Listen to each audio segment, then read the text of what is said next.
Actually, yung kalagayan ng fish pond dito sa atin talagang wala na, di ba? Dati fish pond kung tawagin natin. Ngayon, fish cage na.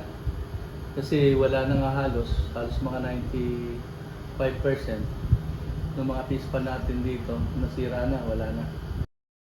Yung best way talaga dyan, yung coastal bay natin, o yung tabing dagat natin, maibalik sa dati. Ang Mega Road Dike kasi, ito yung sabi nga natin, ang hiling ko nun, from Kalumpit, hanggang dito dapat hanggang doon sa tabing dagat natin.